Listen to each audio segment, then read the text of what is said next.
تینوں بہنیں ایک ہی پرانی چادر میں لپٹی ایک دوسرے کے ساتھ بیٹھی تھیں۔ ان کے سامنے ایک پرانا پیالہ رکھا تھا جس میں بچی ہوئی سوکھی روٹیوں کے ٹکڑے اور پانی تھا۔ زینب جو بڑی بہن تھی کہنے لگی کہ ہماری ماں کہاں گئی؟ اگر آج زندہ ہوتی تو ہمیں کھانا ضرور دیتی، ہمارے پاس سوتی۔ زینب کی آنکھوں سے آنسو گر رہے تھے۔ وہ کہنے لگی امی ہوتی تو ہمیں یوں جانوروں سے بدتر زندگی نہ گزارنی پڑتی۔ وہ ہماری ہنسی سن کر جیتی تھی اور آج ہم رو بھی لیں تو کوئی پوچھتا نہیں۔ بڑی بہن نے ماں کی پرانی چادر نکالی جس سے اب ماں کی خوشبو بھی مٹ چکی تھی۔ چادر کو گلے سے لگا کر رونے لگی، ہاں اگر ہوتی تو ابا کے ظلم سے ہمیں بچاتی، ہماری پیشانی چومتی۔ باہر سردی تھی لیکن اندر دل کی آگ جو تھی وہ گرم تھی۔ اسی پل دور سے عادل کی آواز آئی، شور، ویڈیو اور چٹ پٹی کھانے کی مہک۔ امی کے جانے کے بعد یہ گھر صرف عادل کا ہو گیا ہے، صفیہ نے آنکھیں بند کر کے کہا، اور شاید ہم بس کام کرنے والی باسی ہیں۔ تینوں پہلے دیوار سے لگی ماں کی تصویر کو دیکھتی رہیں اور دھیرے دھیرے روتے روتے سو گئیں۔ صبح کی روشنی نے جب گھر میں قدم رکھا تو عادل ناشتے کی میز پر بیٹھا تھا اور باپ سے اونچی آواز میں بولا، ابا جی یونیورسٹی کے فارم اور اگلے سیمسٹر کی فیس بھرنی ہے، 5 لاکھ روپے چاہیے ورنہ داخلہ رہ جائے گا۔ بشیر نے آنکھوں میں الجھن لی، ادھر ادھر دیکھا۔ گھر میں کوئی زیور نہیں بچا کیونکہ زیور وہ پہلے ہی بیچ چکے تھے، لیکن عادل نے اب پھوٹی کوڑی بھی نہ چھوڑی کہ کیا۔ وہ کہنے لگا، یہ کیا زندگی ہے؟ آپ نے کہا تھا میرا ہر خواب پورا کریں گے، پھر کہا آپ کے پاس تو پھوٹی کوڑی بھی نہیں ہے، اب میرے خواب کیا پورے کر سکیں گے؟ یہ کہہ کر وہ گھر سے باہر نکل گیا۔ اور پھر جب صبح ہوئی تو صفیہ اپنے باپ کے پاس بیٹھی کھانا دے رہی تھی کہ باپ نے اپنی بیٹی کی طرف دیکھ کر کہا، صفیہ میں تمہاری شادی کرنا چاہتا ہوں۔ جب یہ بات صفیہ نے سنی تو وہ شرما گئی اور وہ نہیں جانتی تھی کہ اس کی شادی کس سے ہو رہی ہے۔ پھر اس کے باپ نے بتایا، وہ شہر سے آئیں گے اور یہ ذمہ دار امیر لوگ ہیں، اس آدمی کی بیوی مر چکی ہے لیکن وہ خوشحال ہے، بس تم آج شام کو نکاح کی تیاری کر لینا۔ صفیہ نے کچھ کہنے کے لیے ہونٹ کھولے لیکن آواز گلے میں اٹک گئی۔ چھوٹی بہنیں چیخ پڑیں، نہیں ابا، وہ شخص ہماری آپی سے 2 گنا بڑا ہے، آپی کی عمر کے ساتھ آپ اس کی اتنے بڑے آدمی کے ساتھ شادی کیوں کر رہے ہیں؟ بس زیادہ زبان مت چلاؤ، میں جو کر رہا ہوں ٹھیک کر رہا ہوں۔ عادل چھت پر بیٹھا موبائل چلا رہا تھا، بے پرواہ، جیسے کچھ ہوا ہی نہ ہو۔ شام کو صفیہ کو ایک پرانی ساڑی پہنا کر خوشی سے ڈولی میں بٹھا دیا گیا۔ 2 بہنیں دوڑ کر گلے لگیں، رک رک کر کہتی رہیں کہ باجی تم کیسے رہو گی اس بوڑھے آدمی کے ساتھ؟ یہ تو ہماری باپ کی عمر کا ہے اور ہمارا باپ باپ کہلانے کے لائق نہیں ہے۔ صفیہ نے نم آنکھوں سے مسکرا کر کہا کہ اگر میرے باپ نے مجھے بیچ دیا ہے تو میں اس پر راضی ہوں۔ زینب کی چیخ نکل گئی اور حلیمہ دیوار سے لگ کر گر پڑی۔ دونوں کے چہرے آنسوؤں سے تر تھے لیکن وہ جانتی تھی کہ آنکھوں سے بہنے والے پانی کو صرف بہایا ہی جاتا ہے، مردوں کے خوابوں کو اہمیت دی جاتی ہے۔ وقت اپنی رفتار سے گزرتا رہا۔ عادل نے اپنے تمام تعلیمی مراکز مکمل کر دیے لیکن یہاں اب دیواروں پر تصویریں سجنے لگی تھیں۔ گاؤں میں ہر کوئی بشیر کہنے لگا تھا، وہ ان سے کہتا تھا کہ میرا بیٹا اب پڑھ لکھ گیا ہے۔ وہ اس کی تعریف کروانے لگا، سب کہنے لگے تمہاری تقدیر کھل گئی، لیکن کسی کو یہ نہ پتا تھا کہ اس تقدیر کے بدلے 2 بیٹیوں کو تعلیم اور خواب قربان ہوئے۔ اب عادل کی ایک نئی ضد شروع ہو گئی کہ ایک ماڈل اور امیر گھرانے کی لڑکی کو پسند کرنے لگا تھا۔ ایک دن وہ باپ کے سامنے آ کر بولا، ابا جی بس میں نے فیصلہ کر لیا ہے کہ میں شادی کروں گا تو اسی لڑکی سے کروں گا اور کچھ دنوں میں اس کے ماں باپ آ رہے ہیں رشتہ لے کر، آپ ہر حال میں ہاں کیجیے گا۔ بشیر کے چہرے پر خاموشی چھا گئی۔ عادل، وہ لوگ تو امیر ہیں، لاکھوں مانگیں گے، ان کا اسٹیٹس بہت اونچا ہے، میں یہ سب کہاں سے لا سکتا ہوں؟ عادل نے سخت لہجے میں کہا، مجھے وہی لڑکی چاہیے۔ اور پھر اپنی بہن کی جانب دیکھ کر کہنے لگا کہ تم ایسا کرو کہ اس کی شادی جو ہے وہ میرے ہونے والے سالے سے کروا دو۔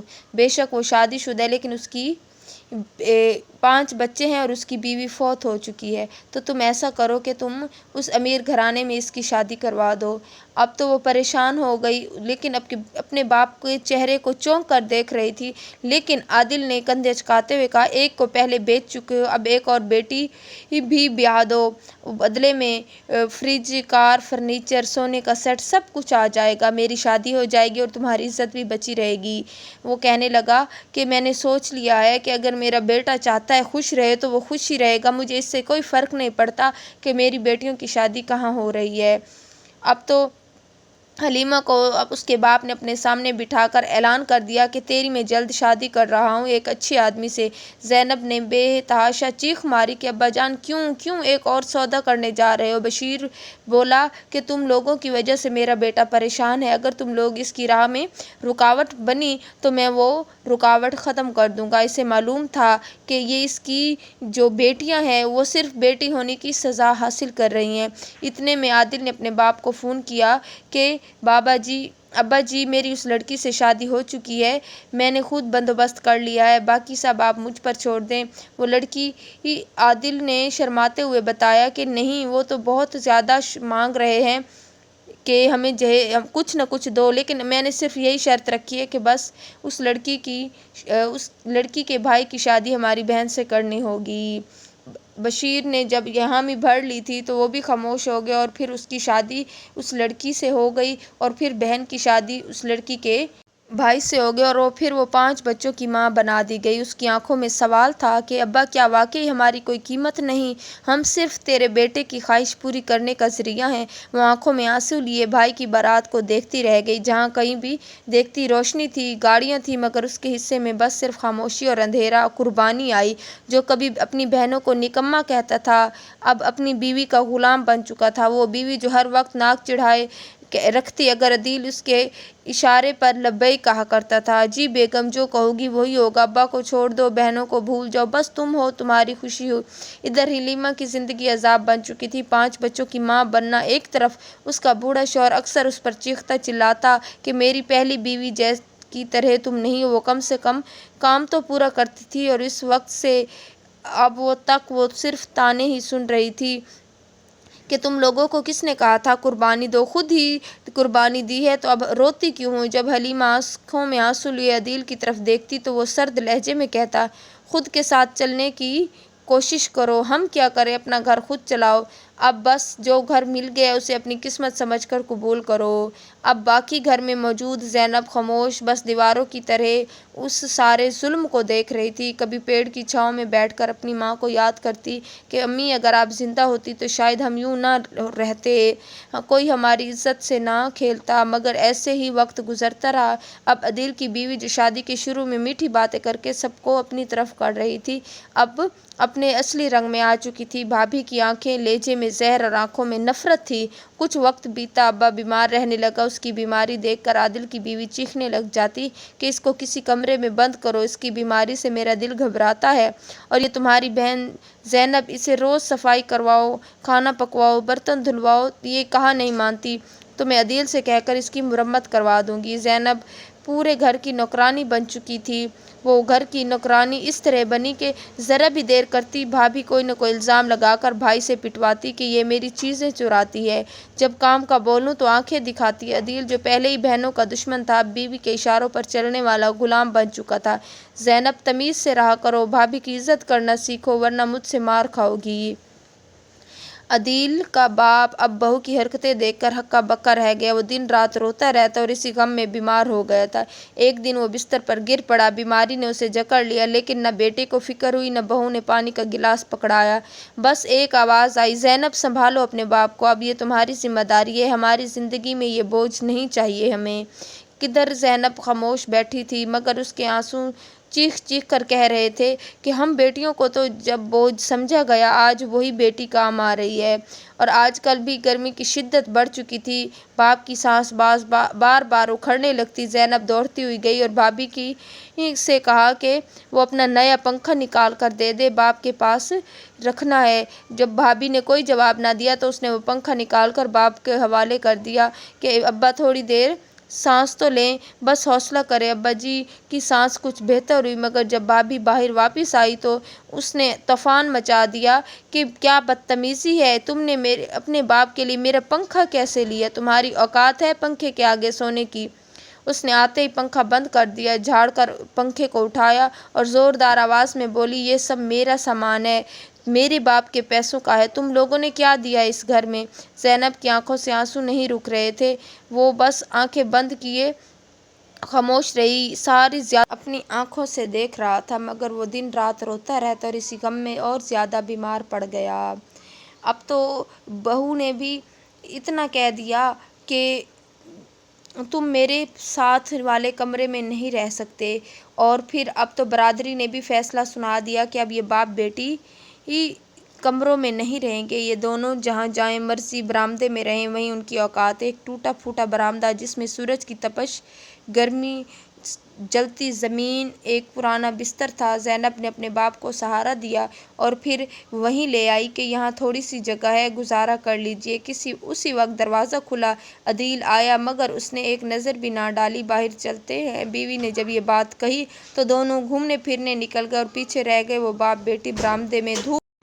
دھوپ اتنی تھی کہ بیٹھا بھی نہیں جا رہا تھا۔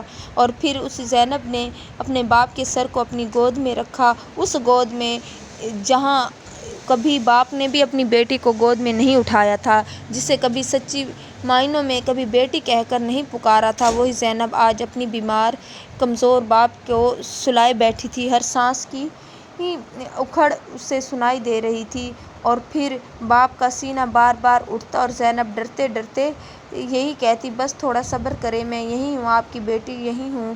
وہ بیٹا عادل جسے باپ نے سونے کے چمچ میں کھلایا تھا، مہنگے اسکول، اچھے کھانے، قیمتی کپڑے، ہر خواب پورا کیا گیا، وہی عادل اب اپنی بیوی کے ساتھ باہر ہوٹل میں عیش کر رہا تھا اور اس کا بیمار باپ بیکار پڑا ہوا پسینے میں ڈوبا ہوا تھا۔ یہی فرق تھا، ایک بیٹا جو صرف جائیداد کا وارث تھا اور ایک بیٹی جو سانسوں کی وارث بن چکی تھی۔ وہی بیٹی جسے جیون بھر باپ نے کبھی سینے سے نہیں لگایا تھا، کبھی بیٹی کہہ کر نہیں پکارا تھا، آج وہی بیٹی باپ کا سہارا بنی ہوئی تھی۔ ابا جی، آپ کو کچھ نہیں ہوگا، میں آپ کے ساتھ ہوں۔ لیکن آج وہی بیٹی باپ کی سانسوں کے ساتھ سانس لے رہی تھی۔ زینب کے آنسو اس کے کپڑوں میں سماتے جا رہے تھے اور باپ کی سانسیں دھیرے دھیرے کمزور پڑتی جا رہی تھیں۔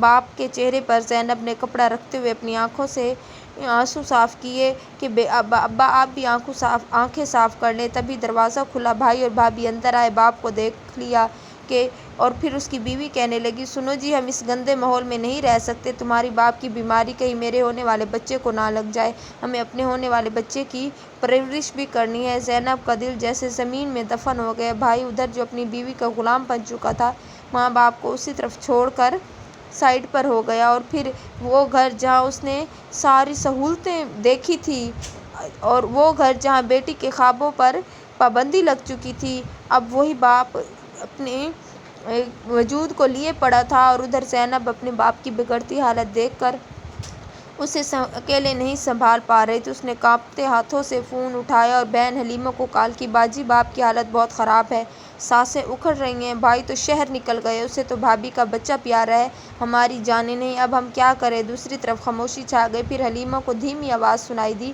کہ صبر کرو، جو کچھ ہے وہ اسی دنیا میں ہے، یہ وہ باپ ہے جس نے ہمیں کچھ نہ دیا اور آج ہم اس کا آخری سہارا بننے کے لیے تیار ہیں۔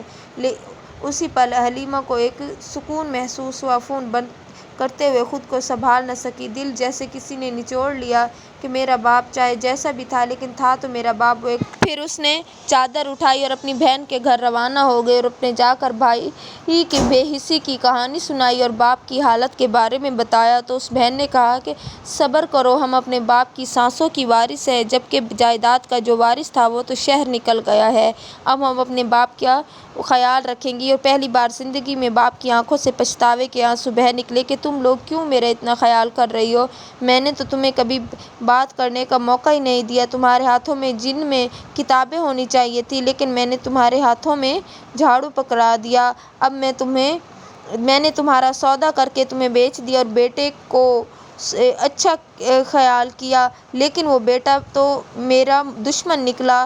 اور پھر بیٹیاں پھوٹ پھوٹ کر رونے لگیں۔ زینب نے باپ کا ہاتھ پکڑ کر کہا، باپ تو باپ ہوتا ہے، ہمیں پیار نہ سہی لیکن ہمیں تو صرف آپ چاہیے، ہم ہر رات آپ کے چہرے کی طرف دیکھ کر رب سے دعا کرتی تھی کہ شاید کل کچھ بدل جائے اور آپ ہمیں ایک بار بیٹی کہہ لیں، آپ ہمارے لیے سب کچھ ہیں اور ہم آپ کو کبھی اکیلا نہیں چھوڑیں گی۔ پورے کمرے میں صرف رونے کی آوازیں، اب کمرے میں خاموشی چھائی ہوئی تھی، ہوا تک کی آواز نہیں تھی، صرف ایک پرانی سانس جو دھیرے دھیرے چل رہی تھی۔ زینب، حلیمہ اور تیسری بہن بھی چپ چاپ بیٹھی تھی، کسی کی آہٹ، کسی کی کوئی آواز نہیں تھی۔ بوڑھا باپ دھیرے دھیرے اپنی آنکھیں کھولتا، ان آنکھوں میں شرمندگی تھی، آواز جو تھی وہ ختم ہو چکی تھی، بس اشارے سے کہتا، مجھے معاف کر دو میری بیٹی، میں نے تم لوگوں کے ساتھ بہت برا کیا، تمہاری ماں کے بعد میں اندھا ہو گیا تھا، اپنے بیٹے کو ہی اپنا سب کچھ سمجھ بیٹھا تھا اور پھر تمام بیٹیاں بوجھ سمجھی گئی تھیں۔ وہ روتے ہوئے بولی، نہیں ابا، ہم سب کچھ بھول چکی ہیں، بس آپ کی صحت ہے ہمارے لیے اور کچھ نہیں ہے۔ بوڑھا باپ کہنے لگا، اب میرا وقت آ گیا ہے تو میرا جنازہ میرے بیٹے کو مت دینا، میرا جنازہ تم تینوں اٹھانا، تاکہ دنیا کو پتہ چلے کہ بیٹیاں جنازے کی چارپائی بھی اٹھا سکتی ہیں اور باپ کے جنازے کو کندھا بھی دے سکتی ہیں، تاکہ دنیا کو پتہ چلے کہ صرف بیٹے ہی سب کچھ نہیں ہوتے۔ بوڑھے باپ نے زینب کا ہاتھ پکڑا اور اپنی پیشانی کے ساتھ لگا کر پیشانی پر رکھا اور پھر کہنے لگا کہ زینب بیٹی، تم تو میری جان بن چکی ہو۔ ایک ایسا جذباتی طوفان آیا، جہاں باپ نادم تھا اور بیٹیاں تھیں کہ وہیں بیٹھی باپ کا سہارا بنی ہوئی تھیں۔ کمرے میں مکمل خاموشی تھی، صرف باپ کی اکھڑتی سانسیں تھیں جن کی ہلکی ہلکی آواز آ رہی تھی۔ اب حالات یہ دیکھے تو تینوں بہنیں اپنے باپ کو باری باری پانی پلانے لگیں۔ زینب، حلیمہ اور اس کی چھوٹی بہن ایک ایک کر کے اسے پانی پلا رہی تھیں، ماتھے پر ٹھنڈے پانی کی پٹیاں رکھ رہی تھیں۔ باپ نے کانپتے ہوئے ہونٹوں سے کہا، بیٹیوں، آج مجھے لگتا ہے کہ میں واقعی غلط تھا، آج میں سب کچھ سمجھ گیا ہوں۔ وہ بیٹا جسے میں نے سب کچھ سمجھا، آج تو وہ میرے پاس نہیں ہے اور تم لوگ میرے پاس اپنی زندگی مجھ پر لٹانے کے لیے تیار بیٹھی ہو۔ تو وہ کہنے لگی کہ آپ ہماری دنیا ہیں، آپ ہمارا سہارا ہیں۔ تینوں بہنیں مل کر رونے لگیں کہ آج اس حال میں ہمارا باپ ہے، لیکن ہمارے بھائی کو کوئی پتہ ہی نہیں اور نہ ہی ہماری بھابھی ہمارے بھائی کو یہاں آنے دے گی۔ اچانک زینب کے باپ کی آواز کم کم سنائی دینے لگی کہ اگر میں مر جاؤں تو میرے جنازے کو تم تینوں نے مل کر کندھا دینا ہے۔ زینب یہ سن کر رونے لگی، نہیں ابا جان، آپ کی لمبی زندگی ہو، آپ کے علاوہ اس دنیا میں ہمارا کوئی نہیں ہے۔ لیکن باپ اس بات کو کہنے کے بعد خاموش ہو گئے۔ اس کے چہرے سے ایسا لگ رہا تھا جیسے وہ کچھ کہنا چاہتا تھا، وہ کہہ چکا اور بوڑھے باپ کا وجود اب ہلکا ہو چکا۔ شام ڈھلتے ہی زینب کا باپ اس دنیا سے رخصت ہو گیا۔ وہ زور زور سے رونے لگی۔ ان کے رونے کی آواز سن کر محلے کے سب لوگ جمع ہو گئے، لیکن زینب کے بھائی کا کہیں اتا پتہ نہیں تھا۔ زینب نے اپنے بھائی کو فون کر کے بتایا کہ اب ہمارا باپ ہم میں نہیں رہا، تو وہ کہنے لگا، میرے پاس ابھی ٹائم نہیں ہے، میں کوشش کر کے ٹائم پر آ جاؤں گا۔ لیکن وہ ٹائم پر نہ آیا۔ تینوں بہنوں نے مل کر اپنے باپ کے جنازے کو کندھا دیا اور قبرستان لے گئے۔ مولوی صاحب نے جب یہ سب دیکھا تو حیران رہ گیا کہ میں نے اپنی پوری زندگی میں ایسی بیٹیاں پہلی دفعہ دیکھی ہیں جو اپنے باپ کے جنازے کو کندھا دے رہی ہیں۔ بیٹا موجود ہونے کے باوجود اپنے باپ کی میت کو کندھا دینے نہیں آیا۔ جب باپ کو دفن کر دیا گیا تو اس وقت زینب کا بھائی وہاں پہنچا، گاڑی سے اتر کر قبرستان داخل ہوا۔ پورے محلے کے لوگ دیکھ کر پریشان ہو رہے تھے کہ کیسا باپ ہے جس نے اپنے بیٹے کو ایسی تربیت دی، جس نے اپنے باپ کی میت کو کندھا بھی نہ دیا اور نہ ہی اپنے باپ کی میت کا آخری دیدار کیا۔ لیکن بیٹا آیا تو صرف مکان کے لیے، وصیت پوری کرنے کے لیے کہ میرے باپ کی جو وصیت یہی تھی کہ پورا مکان میرے نام کیا جائے گا۔ اب جو کچھ میرے باپ کے پاس جمع پونجی ہوگی وہ میرے نام کی ہوگی، کیونکہ میں ان کا بیٹا تھا اور یہ جو بیٹیاں تھیں یہ تو ان کو پسند ہی نہ تھی۔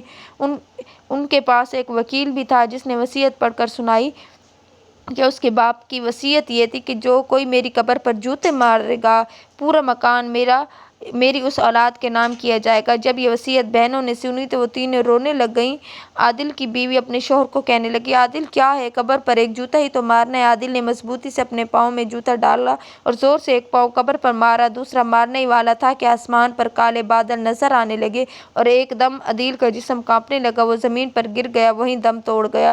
اس کے دم نکلتے جسم اکڑنے لگا اور یہ سب کچھ دیکھ کر بہنیں رونے لگیں کہ وہ یہ بھی سزا ہے جو تم دنیا میں اپنے باپ کو دیتے تھے۔ کہتے ہیں نا کہ بیٹے جو ہوتے ہیں وہ جائیداد کے وارث ہوتے ہیں اور جو بیٹیاں ہوتی ہیں وہ میت کی وارث ہوتی ہیں۔